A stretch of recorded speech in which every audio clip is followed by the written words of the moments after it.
jag tycker att livet består av absurda situationer. Och en situation var att jag hade en gammal skåpbil, en Ford Transit.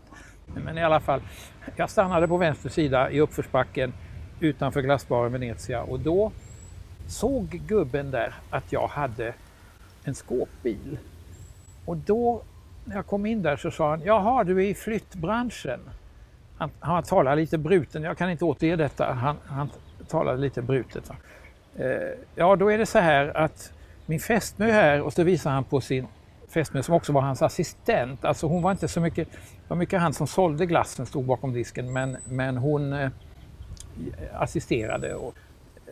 Och han sa, ja men du kan hjälpa oss med en flyttning vi måste göra. Nej men jag är inte i flyttbranschen.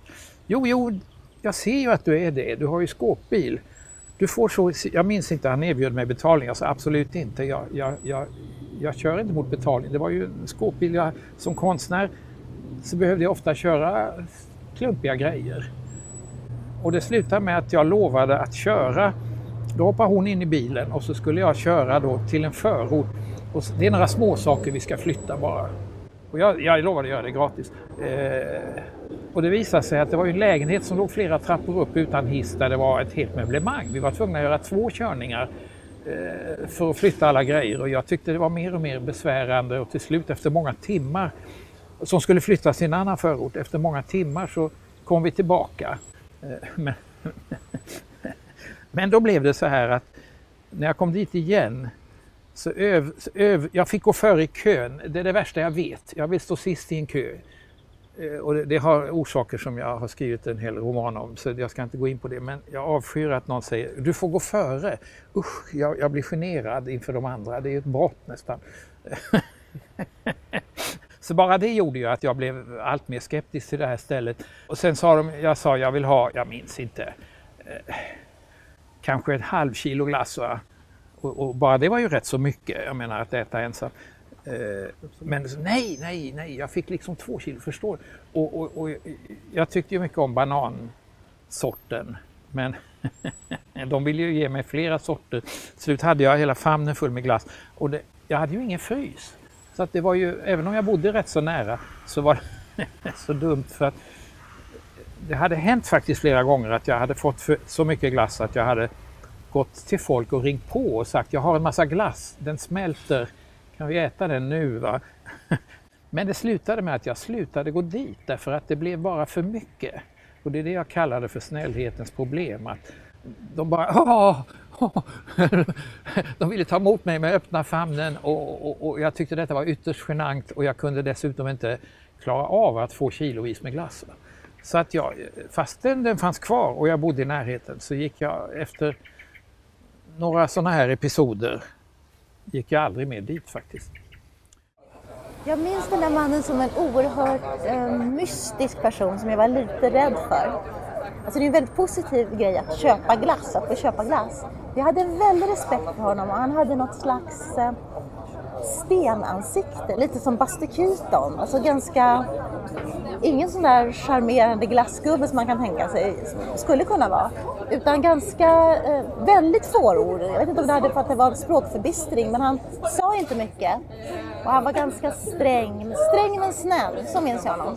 Det var inget sån där att han försökte charmera kunderna, så det behövdes inte, utan all kvalitet låg i den där glassen. Den här gubben, skulle du beskriva någon som person då? Ja, som en översvallande person, men även lite, jag vet inte om det finns i Seinfeld några avsnitt om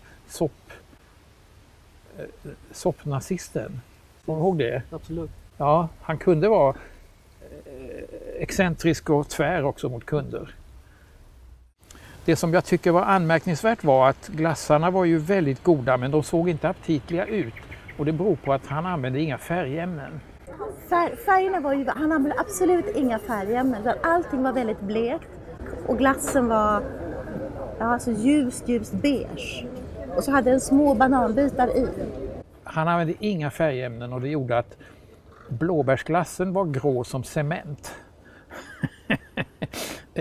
Bananglassen var svagt grågul. Såg också ut nästan som cement. Va? Och det är klart att hälla i färgämnen hade ju varit, nu var på denna tiden var färgämnen mycket vanligt i livsmedelsindustrin. Det fanns ingenting om naturliga råvaror eller ekologi eller sådant var ju helt okänt på den tiden. Jag tror att all mat var jävligt giftig, att mycket som såldes konserverat, och det fanns ju djupfryst och den var ju processad något in i helvete. Men här var det processen väldigt enkel. Och han gjorde det nästan så alla minut kan man säga. För att den här glassmaskinen, den här liksom tunnan om man ska säga, där det roterade. Där stoppade de ner liksom, hällde ner lite grädde, en banan. Jag vet inte, det har just kommit bara grädden och bananer. Det var ungefär det som den innehöll tror jag. Så att den var alltid färsk. Där fanns en spiraltrappa bakom. Och sen var det en disk då. Där bar de upp råvaror i stora hinkar och även paket. Och en gång fick jag gå med upp. Det var en liten trappa längst bak och man kunde gå upp och där hade han maskinerna. Och det var alltså stora maskiner, stora som tvättmaskiner om man tar som storlekar. Fast med toppmatning. Och där hällde han i från hinkar mjölk,